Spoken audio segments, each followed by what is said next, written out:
ગાંધીના જન્મભૂમિ પોરબંદરમાં છેલ્લા 25 વર્ષથી રાષ્ટ્રીય પર્વની અનોખી અને પ્રેરણાદાયી ઉજવણી કરવામાં આવી રહી છે।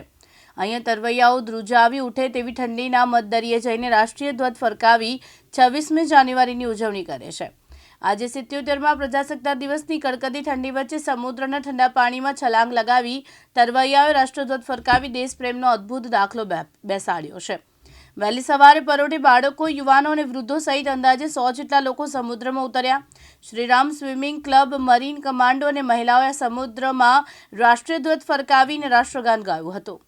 21મી સદીમાં પણ દેશપ્રેમની લાગણી સાથે લોકો કડકડી ઠંડીમાં સમુદ્રમાં ઉતરી પર્વની ઉજવણી કરે છે। મરીન કમાન્ડો આજે અમે 77માં પ્રજાસત્તાક દિન નિમિત્તે મધદરિયે જઈને ધ્વજરોહણ કર્યું છે અને અમારી પૂરી મરીન ટાસ્ક ફોર્સના જવાનો પૂરી ઠંડી, પાણી બહુ ઠંડુ હતું પણ સક્ષમ રહી અમે અને મરીન કમાન્ડો ટાસ્ક ફોર્સ અને શ્રીરામ સી ક્લબના મેમ્બર સાથે જોડીને અમે ધ્વજરોહણ કરેલ છે।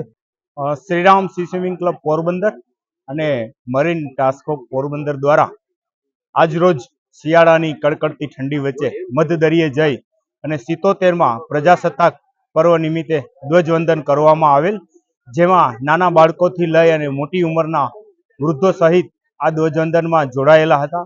યુવાનોમાં સાહસિક વૃત્તિ કેળવાય અને તેમનું મનોબળ મજબૂત રહે, લોકોનું આરોગ્ય સારું રહે તે માટેની પ્રવૃત્તિ Shriram C swimming club Porbandar દ્વારા કરવામાં આવે છે અને દર વર્ષે 26મી જાન્યુઆરી અને 15મી ઓગસ્ટના દિવસે મધદરિયે ધ્વજવંદન કરવામાં આવે છે। આજના 77માં પ્રજાસત્તાક પર્વની સર્વ દેશવાસીઓને Shriram C swimming club Porbandar વતી શુભકામના। અશ્વિન ઠકરાર, દિવ્યાંગ ન્યૂઝ, પોરબંદર।